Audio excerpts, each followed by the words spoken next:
ನಿರಂತರ ಹೋರಾಟ ನಡೆದೈತೆ. ನಮ್ಮ ಹೋರಾಟ ಹೆಂಗಪ್ಪ ಅಂದ್ರೆ ಮೌನ ಇದ್ರೆ ಜಗಳಿಲ್ಲತ್ತ, ಕ್ರಿಯೆ ಇದ್ರೆ ಬರ್ತಾನಿತ್ತ, ಯಾತ್ರೆ ಇದ್ರೆ ಭಯ ಇರತ್ತ. ಇವು ನಾವು ಇಟ್ಟೆಲ್ಲ ಮಾಡಿ ಯಾರು ಸ್ಪಂದನೆ ಇಲ್ಲ. ಯಾಕಪ್ಪ ಅಂದ್ರೆ ಕಿವುಡು ಸರ್ಕಾರ, ಮೂಕ ಪ್ರಜೆ, ನಾವು ಮೌನ ಆಗಿಬಿಟ್ಟಿವ. ಹಿಂಗಾಗಿ ಯಾರೂ ನಮ್ಮ ಗೋಳು, ಸಂಕಟ, ನೋವು ಯಾರೂ ಅರ್ಥ ಮಾಡ್ಕೊಳ್ಳೋದಾಗಿರು.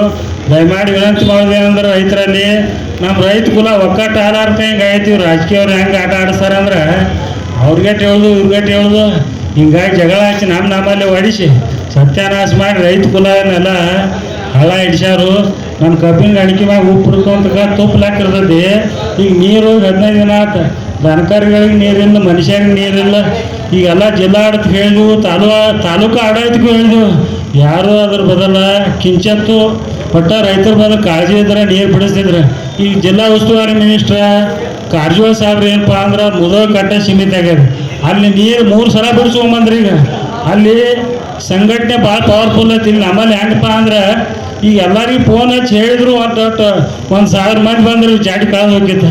ಇಲ್ಲಿ ಬರೋದು ನಾವು 200 ಮಂದಿ ಬಂದೀವಿ. ಅದು ನಮ್ಮದು ನಮ್ಮ ರೈತರದ್ದು ಭಾಳ ತಪ್ಪದ. ಅಲ್ಲೇ ಕೇಳಿದ್ರು ಏನಪ್ಪ ನೀರು. ಇವತ್ತ ನಮ್ಮ ತಾಲೂಕಾ ದಂಡಾಧಿಕಾರಿಗಳು ಮತ್ತು ಅಸಿಸ್ಟೆಂಟ್ ಕಮಿಷನರ್ ನಮ್ಮ ಪೂರ್ಣವಾದ ವಿಷಯ ತಿಳ್ಕೊಬೇಕಾಗಿತ್ತು. ಅವ್ರು ಒಂದು 5 ನಿಮಿಷ ನಿಂತ್ಕೊಂಡು ಅವ್ರ್ಯಾ ನಮ್ಮ ಶತ್ರುಗಳಲ್ಲ, ಮಿತ್ರಗಳಲ್ಲ. ನಮ್ಮ ತಾಲೂಕಾ ಆಡಳಿತ ಅಂದ್ರೆ ನಮ್ಮ ಈ ಕ್ಷೇತ್ರದ ಉಸ್ತುವಾರಿ ಯಾವತ್ತು ಅವ್ರ ತಾಯಿ ತಂದಿದ್ದಾಗ ಯಾರಿಗೆ ಕಷ್ಟ ಬರಬಾರ್ದಪ್ಪ ಅಂತ ಹೇಳಿ ಇವತ್ತು ಮಾಡ್ಯಾಕತ್ತಾರ. ಸರ್ಕಾರ ಬೇರೆ ಐತಿ, ಇಲ್ಲಿ MLA ಬೇರೆ ಇದಾನ.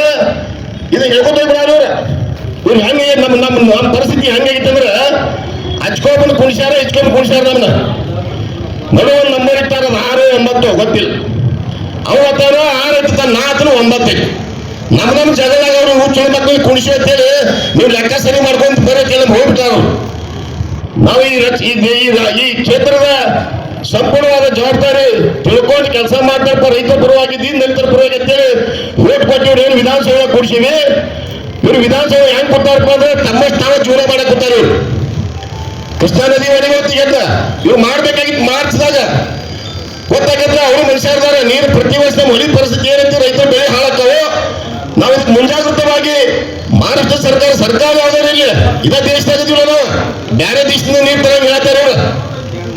ನಾಚಿಕಾಗಬೇಕು. ಜಿಲ್ಲಾ ಉಸ್ತುವಾರಿ ಮಂತ್ರಿ ಆಗಿರ್ಬೋದು, ಸರ್ಕಾರ ಆಗಿರ್ಬೋದು. ಅವತ್ತಿನ ಮಾತಾಡಿದ್ರೆ ನಾವ ರೈತ ಮಕ್ಕಳು, ಗಂಡು ಮಕ್ಕಳು ಬಿಡಿಸು ಬಂದು ನೀರು. ಇವತ್ತು ಹೇಳ್ರಿ ಬಂದ ಚಿಕ್ಕ ಬಸ್ಲಿ ಬ್ಯಾಸ್ಬಾಯ್ ಬಂದು ನಿಂತು ಹೇಳ್ರಿ ನಮಗೆ ಆಗೋದಿಲ್ಲ ಕೃಷ್ಣಾ ನದಿ ಯಾವುದು ಜವಾಬ್ದಾರಿ ಅಂತ ಹೇಳಿ ನಾವು ಹೋಗ್ತೀವಿ ಮಹಾರಾಷ್ಟ್ರಕ್ಕೆ. ಅಲ್ಲಿ ರೈತರದಾರ, ಅಲ್ಲಿ ಮನುಷ್ಯರಿಲ್ಲ ತಲ್ಲ, ಅಲ್ಲಿ ದನಕರ ಅದಾವ, ಅವರು ಬೆಳೆ ಅದಾವ, ಅವ್ರು ನೀರು ಬಿಡ್ತಾರೆ ನಮಗೆ. ಯಾಕೆ ಈ ತಾರತಮ್ಯ? ಕಳೆದ ವರ್ಷ ಒಂದು ನೀರು ಬಂತು ಹೊಲಿಗೆ ನೋಡ್ಬೇಕ್ರಿ. ವಾಟ್ಸಾಪ್ ಫೇಸ್ಬುಕ್ನಾಗ ಏನು ಲೆಟರ್ ಪ್ಯಾಡ್ ಅವು ಎಲ್ಲ ಐಟಮ್ ಆದ್ರು. 6 ಮಂದಿ ಲೆಟರ್ ಪ್ಯಾಡ ನಾ ಬಿಡಿ. ಇವತ್ತೆಲ್ಲಿ ಈ ವರ್ಷ ಲೆಟರ್ ಪ್ಯಾಡ್ ಸಿಕ್ಕಿರಕ್ಕೆ ಮಸಿ ಆಗಿದ್ದೆ. ಆಮೇಲೆ ಬರೆಯಕ್ಕೆ ಅವ್ರಿಗೆ ಎಲ್ಲಿ ಈ ಭಾಗದ ಈ ಕಡೆ 3 ಮಂದಿ ಅಧಿಕಾರಿಗಳು, ಆ ಕಡೆ 3 ಮಂದಿ. ನಾ ಬಿಡಿಸಿನಿ, ನೀ ಬಿಡಿಸಿನಿ. ಹಿಂಗಾಗಿ ಇವತ್ತೆಲ್ಲಿ ಲೆಟರ್ ಪ್ಯಾಡ ಮಸಿ ಇಲ್ದಂಗಿಲ್ಲ ಅವ್ರಿಗೆ. ಯಾಕ್ರಿ ಇದು? ಈಗ ನೋಡ್ರಿ ನಮ್ಮ ಹಿಪ್ಪರಿ ಬ್ಯಾರೇಜ್ ಆಗಿ ನೀರು ಬಿಡಿಸ್ಕೊಂಡ್ ಬಂದ್ರಿ ಜಿಂಜರವಾಡ ತಕ. ಈ ಕಡೆ ನಮ್ಮ ರೈತರಲ್ಲ ಇವ್ರು. ಈ ಮನೋಭಾವನೆ ಅವ್ರು ಇರಬಾರ್ದು. ನಾವು ಅವ್ರು ಯಾರು ಕೆಲಸ ಮಾಡಂಗಿಲ್ಲ, ನಾವು ತಪ್ಪೇನೋ ಹೇಳ್ತಿಲ್ಲ. ಗಂಡ ಮಗನ ಹುಡ್ಸಿದ್ದೀವಿ, ಅದು ಹಿಜಡ ಆಗೈತಿ, ಏನು ಮಾಡಕ್ ಆಗುದಿಲ್ಲ ಇವತ್ತು. ಅದು ಬ್ಯಾಡಪ್ಪ. ನಮ್ಮ ಪಾಲಿಗೆ ಇವರೇ ದೇವ್ರದಾರ. ಇವರೆಲ್ಲ ಕೆಲಸ ಮಾಡ್ದಾಗ ಆಡಳಿತ ಇಲ್ಲಿ ಬಂದ್ರೆ ಇವ್ರು ಈ ರೀತಿ ಸಟ್ಕೊಂಡು ಹೋಗ್ತಾರೆ. ಅದಕ್ಕೆ ನನ್ನ ಏನಂತ ಏನಪ್ಪಾ ಅಂದ್ರೆ ನಿಮಗಿಟ್ಟು ಸಿಟ್ಟ ಸಡು ಇರ್ತದೆ ನಾಳೆ ಮಂತ ಬರಬೇಡ್ರಿ. ನೀವು ನಾವೇನ್ ಮಾಡ್ತೀವಿ ಯಾಕ್ರೆ ನಾವು ಗೊತ್ತಲ್ಲಿ ಇಲ್ಲಿ ಬರಬೇಡ್ರಿ. ನೀವು ಯಾರು ಏನಕ್ಕೆ ಇದ್ದಾರೆ ಭೂಮಿಯಾಗ ಇದ್ದಾರೆ ನಮಗ ನಾವೇ ಬರಬೇಡ್ರಿ. ಸಾಯ್ತು ನಮ್ಮ ರೈತಲ್ಲ. ಅದೆಲ್ಲ ಆಗ್ಬಾರ್ದು ಅಂತ ನಿಮ್ಗೆ ಜವಾಬ್ದಾರಿ ಐತಿ. ಸರ್ಕಾರ ದುಡ್ಡು ಕೊಟ್ಟಿರ್ತೈತಿ, ನಮ್ದೇ ಟ್ಯಾಕ್ಸ್ ನಿಮ್ಮಂತ ಇರ್ತೈತಿ. ನಮಗೇನು ನೀವು ನಿಮ್ಮ ಸಮಯ ಸರಿಯಾಗಿ ಕೆಲಸ ಮಾಡೋ ನಾವೇ ಇಲ್ಲಿ ಬಂದು ಕೂತ್ಕೊಳ್ತೀವಿ.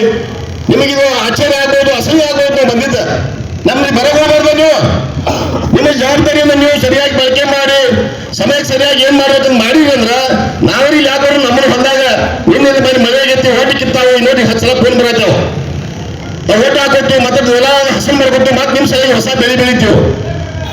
ಅದೆಲ್ಲ ಬಿಟ್ಕೊಂಡ ಬರೀ ಹಾಕಿ ನಿಮ್ಮನ್ನು ನಂಬ್ಕೊಂಡು ನಾವು ಹಾಕೊಂಡು ಈಗ ಹೇಳ್ರಪ್ಪ ಕೋರ್ಟ್ ಸ್ಟೇ ತತ್ತ ದೇವನವ್ರಿಗೆ ಸ್ಟೇ ತಗೊಂಡ್ಬರಲ್ಲ, ಮುಂದಿನ ಫ್ಯಾಕ್ಟ್ರಿ ಚಾಲು ಆಗೋದು ರೈತರಿಗೆ ಮೋಸ ಮಾಡಿ ಅಂತ ಹೇಳಿ ನಿಮಗೆ ಕಾನೂನಿಲ್ಲ. ಸ್ಟೇ ತಗೊಂಡ್ಬರ್ರಿ.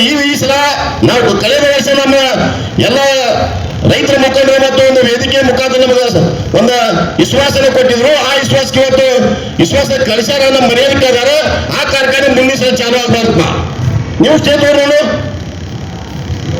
ಅದೇನಿಲ್ಲ ರೀ, ನಮಗೆ ಹೇಳ್ತಾರ ಅವ್ರು ಸ್ಟೇ ತಂದ್ರು ನಾವು ಅವಾಗ ಹಂಗಿದ್ವಿ ಏನು ಮಾಡಕ್ಕಾಗಲ್ಲ. ಈಗ ಏನ್ ಮಾಡ್ತೀರಿ ನೀವು? ನಿಮಗೆಲ್ಲ ಚೌಕಟ್ಟಾಗಿ ಹೇಳಿ ನೀವು ಅಷ್ಟು ವಾಟ್ರ ಇಟ್ಟು ನಮಗೆ ಗೊತ್ತಾಯ್ತು. ನಮಗೆ ನೀವೇನು ಮಾಡಕ್ಕಾಗಲ್ಲ. ನಾಳೆ ಜೋಳಕ್ಕೆ ಬ್ಯಾರು ಅಂದ್ರೆ ಮಹಾರಾಷ್ಟ್ರ ನೀರು ಬಿಟ್ಟು ಕಳಿಸ್ತಾರೆ ನಮಗೆ. ನಮ್ಮ ಹೊಳಿ ಬರತ್ತೈತೆ ಅವಾಗ ಮಾತು ನಮ್ಗೆ ಅವ್ರು ತೆಗ್ದಾಪ್ ಮಾತು ಎಲ್ಲಿ ಯಾವ ಊರು ಮೂಡ್ತಾವು, ನಮ್ಮ ದನಕಾರ ಹರ್ಕೊಂಡು ಹೋಗ್ತಾವೆ, ನಮ್ಮ ಮನುಷ್ಯ ಹರ್ಕೊಂಡು ಹೋಗ್ತಾವೆ, ರೈತ ಸಾಯ್ತಾರೆ. ಅದೊಂದು ಚಿಂತನೆ ನಮಗೆ. ಅದಕ್ಕಾಗಿ ನೀವು ಮಾಡೋ ಕೆಲಸ ಯಾವಾಗ ಮಾಡಬೇಕು? ನಾವು ಇದರ ಬೇಡಿಕೆ ಇಟ್ಟಿದ್ದೇವೆ 20 ವರ್ಷಗಳ ಹಿಂದೆ. ಪ್ರತಿ ವರ್ಷ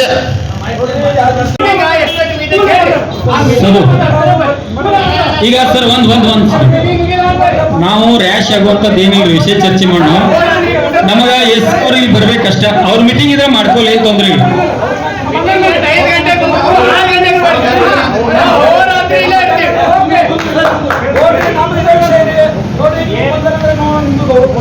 ಅವ್ರು ಬರಬೇಕು, ನಾವು ಮುಗಿಸ್ಬೇಕು. ಅವ್ರು ಬರಲಿಲ್ಲ ಹೋರಾಟ ಇವ್ರಿಗೆ ತಾಲೂಕಿನ ಸಮಸ್ಯೆಗಿಂತ ಹೆಚ್ಚಿನ ಮೀಟಿಂಗ್ ಐತೆ ಅದು ಅನ್ನೋದು ನಮ್ಮ ಪ್ರಶ್ನೆ. ಹಂಗಾಗಿ ನಾವು ಸಾಕಷ್ಟು ಇವ್ರಿಗೆ ಮನವಿ ಮಾಡ್ಕೊಂಡು ಬಂದ್ರು ಕೂಡ ಇವ್ರಿಗೆ ತಿಳುವಳಿಕೆ ಇಲ್ಲ. ಅಂತ ನಾವು ಪದೇ ತಿಳುವಳಿಕೆ ಪತ್ರಗಳನ್ನ ಕೊಟ್ಕೊಂಡು ಎಚ್ಚರಿಸ್ತಾ ಬಂದ್ರು ಕೂಡ ಇವ್ರು ಹಂಗ ಸುಮ್ಮನೆ ಯಾವ್ದೋ ಒಂದು ಮಾತು ಕೇಳ್ಕೊಂಡು ಹೆಂಗ ಇವರು ನಾವು ಒಂದು ಅಸಡ್ಡೆ ತೋರಿಸ್ಲಾಗ್ತಾರೆ. ಸೊ ಅದಕ್ಕಾಗಿ ಈ ತಾಲೂಕಾ ಆಡಳಿತದಿಂದ ನಮ್ಗೆ ನ್ಯಾಯ ಸಿಗೋದಿಲ್ಲ. ಇವರು ಈ ತಾಲೂಕಿನ ಸಮಸ್ಯೆಯನ್ನ ನಿಭಾಯಿಸೋದಕ್ಕೆ ಇವರು ಫಿಟ್ ಆಗಿಲ್ಲ, ಅರ್ಹ ಆಗಿಲ್ಲ. ಇವರಲ್ಲಿ ಆ ಒಂದು ಯೋಗ್ಯತೆ ಆಗ್ಲಿ, ಆ ಸೌಜನ್ಯತೆ ಆಗ್ಲಿ, ಅವ್ರ ತಾಳ್ಮೆ ಆಗ್ಲಿ, ಆ ಶಕ್ತಿ ಆಗ್ಲಿ ಇವ್ರಿಗೆ ಇಲ್ಲ.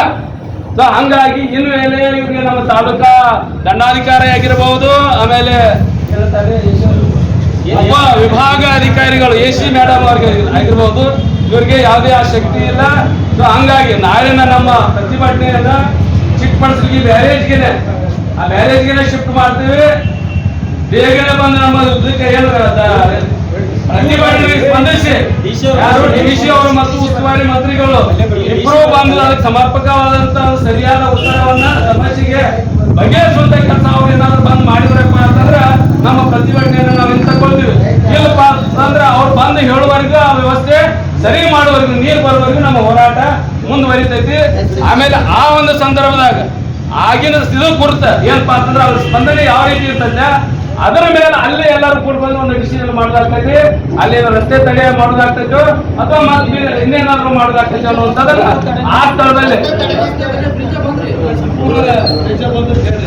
ಅದಕ್ಕೆ ನಾವು ಎಲ್ಲಾ ರೈತ ಸಂಘಟನೆಗಳಿಗೆ, ಎಲ್ಲ ನಮ್ಮ ರೈತ ಮುಖಂಡರಾದ ಚುನಾಪ ಪೂಜಾರಿ ಅವರಿಗೆ ಅವ್ರಿಗೂ ಕೂಡ ಹೇಳ್ತೀವಿ, ಶಶಿಕಾಂತ್ ಗುರೂಜಿ ಅವ್ರಿಗೂ ಕೂಡ ನಾವು ಕರೆ ಕೊಡ್ತೀವಿ. ಆಮೇಲೆ ಮುದೋಳನ ನಮ್ಮ ಬಹು ವರ್ಷಗಳಿಂದ ಹೋರಾಟ ಮಾಡ್ಕೊಂಡು ಬಂದಿರ್ತಕ್ಕಂಥ ನಮ್ಮ ಮುಖಂಡರಾದಂತ ಈರಪ್ಪನ ಹಂಚಲ ಅವರ ಮುತ್ತಪ್ಪನ ಕೋಮಾರ್ ಅವ್ರಿಗೆ, ಟೋಟಲ್ ಎಲ್ಲ ಮುದೋಳ ತಾಲೂಕಿನ ಎಲ್ಲ ರೈತರು ಕೂಡ ನಾವು ಕರೆಯನ್ನು ಕೊಡ್ತೀವಿ. ಅತಿ ದೊಡ್ಡ ಪ್ರಮಾಣದಲ್ಲಿ ಒಂದು ಪ್ರತಿಭಟನೆಯನ್ನು ಹಮ್ಮಿಕೊಳ್ಳೋಣ. ಯಾಕಂದ್ರೆ ಜಮಖಂಡಿ ತಾಲೂಕಿಗೆ ಮಾತ್ರ ಇದು ಏನಪ್ಪಾ ಅಂತಂದ್ರೆ ಮಲತಾಯಿ ಧೋರಣೆ ಆಗ್ತೈತಿ. ಈ ಇಬ್ಬರು ಮಾಜಿ ಹಾಲಿ MLAಗಳು ತಿಕ್ಕಾಡ್ದಾಗ ನಮ್ಮ ರೈತರನ್ನ ಹದಗಾಣಿಸ್ಬೇಕು, ಇವ್ರನ್ನ ಅಳಗಾಲ ಮಾಡ್ಬೇಕು ಅನ್ನುವಂತ ಕೆಟ್ಟ ಯೋಚನೆ ಅವರಲ್ಲಿ ಬಂದೈತಪ್ಪ ಅಂತಂದ್ರೆ ಇದಕ್ಕೆ ನಾವು ದಿಟ್ಟವಾದಂತ ಒಂದು ನಿರ್ಧಾರವನ್ನ, ಒಂದು ಉತ್ತರವನ್ನು ಕೊಡಬೇಕಾಗ್ತೈತಿ. ಹಂಗಾಗಿ ನಾವು ಎಲ್ಲ ಹೆಚ್ಚಿನ ಸಂಖ್ಯೆಯೊಳಗೆ ಎಲ್ಲ ರೈತರು ಕುಡ್ಕೊಂಡು ಒಂದು ಪ್ರತಿಭಟನೆಯನ್ನ ಹಮ್ಮಿಕೊಳ್ಳೋಣ. ದಯವಿಟ್ಟು